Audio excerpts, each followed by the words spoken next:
महाराजगंज की सबसे अहम विधानसभा सीटों में शामिल महाराजगंज सदर सुरक्षित सीट की बात हम करेंगे, जहां की जनता ने कभी किसी एक दल को अपना स्थायी गढ़ नहीं बनने दिया।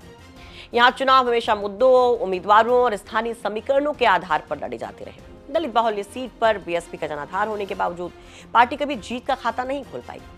वहीं बीजेपी और समाजवादी पार्टी के बीच ही पिछले 2 दशक से मुख्य मुकाबला देखने को मिल रहा है। बीजेपी के दिग्गज नेता और पूर्व मंत्री रहे चंद्रकिशोर का कभी सीट पर दबदबा था, लेकिन समय के साथ वोटर्स ने अपना रुख बदला। वहीं सपा ने भी सीट पर अपनी मजबूत पकड़ बनाई। अब 2027 के विधानसभा चुनाव को लेकर सियासी सरगर्मी जब तेज हो गई है, तो मौजूदा विधायक जयमंगल कनौजिया बीजेपी के खाते में सीट बरकरार रखना चाहते हैं, तो सपा लंबे समय के बाद वापसी की कोशिश में जुटी है। वहीं बीएसपी भी अपने पुराने सामाजिक समीकरणों के सहारे इस सुरक्षित सीट पर खाता खोलने की रणनीति बना रही है, अपना दावा भी ठोक रही है। लेकिन 27 में होने वाला क्या है? क्या बीजेपी यहां पर भारी पड़ेगी या सपा, या बीएसपी यहां पर कर देगी सबका खेल तमाम? आपको बताएंगे अपनी इस रिपोर्ट में। नमस्कार, आप देख रहे हैं यूपी किसका और आपके साथ मैं हूं सुषमा। सबसे पहले इस सीट का हम जानते हैं कि इतिहास क्या कहता है।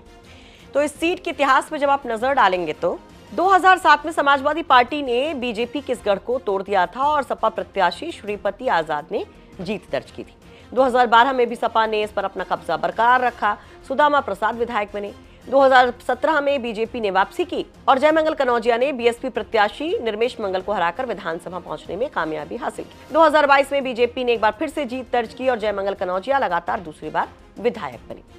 इस सीट की बात करें तो यहाँ पर 1993, 96, 2002 में चंद्रकिशोर लगातार विधायक बने और वो बीजेपी सरकार में मंत्री भी रहे और वहीं से बीजेपी का एक सिलसिला शुरू हुआ था।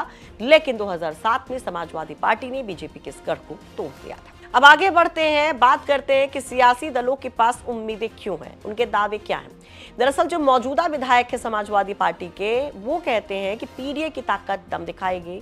अखिलेश यादव जैसा नेता मिलना मुश्किल है और खुद उन्होंने क्षेत्र की जनता के लिए बड़ा काम किया है, तो उन्हीं की दावेदारी फिक्स है और वो जीतेंगे। दूसरी तरफ बीजेपी कहती कि डबल इंजन की सरकार ने बहुत काम किया है। गोरखपुर बगल में है और वहां पे काम जिस तरह से हुआ है और महाराजगंज में भी जिस तरह से काम हुआ है, जनता समझ चुकी है कि इस बार उसको क्या जनादेश देना है। तो बीजेपी और सपा के ये दावे जरा सुनिए। आप तो देख रहे होंगे कि 14 के पहले उत्तर प्रदेश में और महाराजगंज में क्या था, और 14 के बाद महाराजगंज की महान जनता ने मुझे 2017 में आशीर्वाद दिया, 2022 में आशीर्वाद दिया और निश्चित रूप से मेरे कर्म के आधार पे, मेरे काम करने के आधार पे और उत्तर प्रदेश में लाइन ऑर्डर के आधार पे गुंडा मुक्त प्रदेश है। और योगी जी, मोदी जी के नेतृत्व में डबल इंजन की सरकार के नाते निश्चित रूप से विकास हो रहा है, लोगों का काम हो रहा है। इस नाते निश्चित रूप से आपने देखा है पीछे बंगाल का चुनाव हुआ है, एक तरफा बहुमत, पूर्ण बहुमत की सरकार बनी भारतीय जनता पार्टी के। इसके नाते निश्चित रूप से उत्तर प्रदेश की भी जनता मन बना के बैठी है। चुनाव होगा तो उत्तर प्रदेश की जनता पूर्ण बहुमत की सरकार बनाएगी और निश्चित रूप से तीसरी बार महाराजगंज की महान जनता का आशीर्वाद मुझे मिलेगा, निश्चित रूप से मेरे कर्मों के आधार पर। 2022 में हमसे चूक नहीं हुई थी, पार्टी से चूक हो गई थी। चूँकि हमको 5 साल पहले ही कह दिया गया था कि टिकट आपको मिलेगा, उस स्तर से हम मेहनत कर रहे थे और 22 में हम निर्दल फिर हमें बाद में चुनाव लड़ना पड़ा, जिसमें 60,000 के लगभग हमें वोट मिला था। फिर उसके बाद माननीय अखिलेश यादव जी ने बुला करके चेयरमैन का टिकट हमारी पत्नी को दिया। उसके बाद लगातार हम समाजवादी पार्टी के हर कार्यक्रम में, हर मीटिंग में जाने का काम कर रहे हैं और 27 में भी हमें जो ऊपर से इशारा है कि 27 में आप ही को चुनाव लड़ना है, इसलिए हमारी पूरी तैयारी है 27 में चुनाव लड़ने की। और अगर जो पार्टी ने हमें सिम्बल दिया तो हम आपके आशीर्वाद से जीत करके आएंगे। क्या तैयारी है, क्या कुछ कर रहे हैं आप इस समय? नहीं, इस समय हम लोग बूथों पर चलने का काम कर रहे हैं। बूथों पर संगठन को मजबूत किया जा रहा है। हर बूथ पर 10 वर्कर हमारे काम बनाए जा रहे हैं, जिससे कि हम बूथ के दिन उस पर मजबूती से लड़ सकें। लेकिन कोई भी चुनाव जब पूर्वांचल में होता है तो वहां पर जातीय समीकरण काफी ज्यादा महत्वपूर्ण हो जाते हैं। तो इस सीट के जातीय समीकरण क्या कहते हैं और किसका पलड़ा भारी दिखाई देता है, इस लिहाज से वो चलिए समझते हैं। यहाँ पर कुल वोटर्स जो हैं वो करीब 4,28,000 बताए जाते हैं, जिसमें अनुसूचित जाति के वोटर लगभग 1,93,000 हैं, पिछड़ी जाति के वोटर लगभग 1,04,000 हैं, मुस्लिम वोटर लगभग 83,000, ब्राह्मण वोटर लगभग 48,000 बताए जाते हैं। यानी कि यहाँ पर मुस्लिम और दलित समाज मिलकर के किसी की भी तकदीर बदल सकता है। अब सवाल ये कि क्या बीएसपी भी जो लगातार मायावती कोशिश कर रही है वो कामयाब हो सकती है या इतना वोट ला सकती हैं कि समाजवादी पार्टी के लिए मुश्किलें खड़ी हों और बीजेपी के लिए यहाँ पर अलग स्थितियां बन जाए। इस पर जब हमने स्थानीय पत्रकारों से बात की तो सुनिए वो क्या कुछ कहते हैं। 2027 में क्या समीकरण चल रहे हैं, कौन सी पार्टी जीत रही है? जी आप बता दें कि महाराजगंज सदर विधानसभा की बात करें तो यहाँ पर सबसे पहले जो स्थानीय लोगों की बात है वो देखते हैं कि कौन जो प्रत्याशी है वो स्थानीय है और कौन बाहरी है। इसको लेकर काफ़ी खींचातानी रहता है, लेकिन इसके बावजूद भी ये महाराजगंज सदर विधानसभा लगभग बीजेपी का गढ़ माना जाता है। लेकिन कहें कानून व्यवस्था की बात करें तो इस समय कानून व्यवस्था में कुछ काफ़ी सुधार हुआ है, काफ़ी इनकाउंटर हुए हैं, जिससे लोगों के प्रति जो महिला सुरक्षा की बात करें तो इसमें भी काफ़ी फोकस मिला है।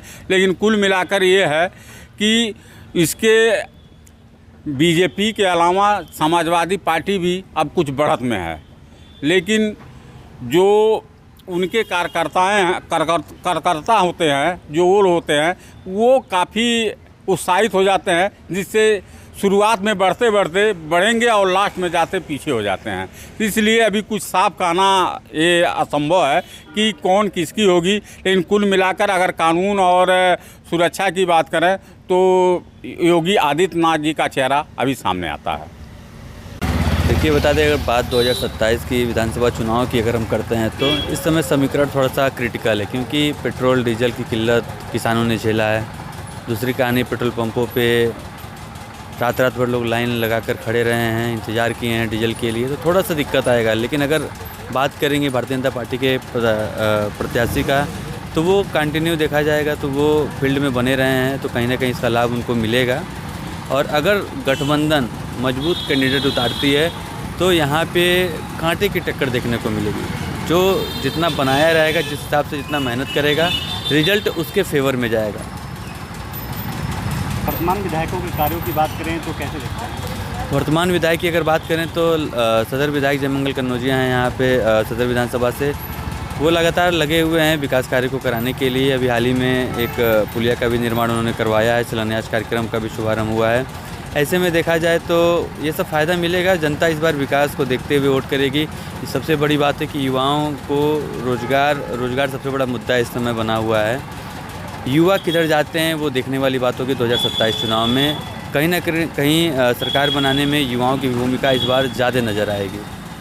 तो ये रही स्थानीय पत्रकारों की राय, यानी हमने आपको दिखाया कि इस सीट का इतिहास क्या कहता है, दूसरा इस सीट के जातीय समीकरण क्या कहते हैं, मुद्दे कौन से बनने वाले हैं, स्थानीय स्थितियां क्या हैं, पत्रकारों के जरिए हमने समझा।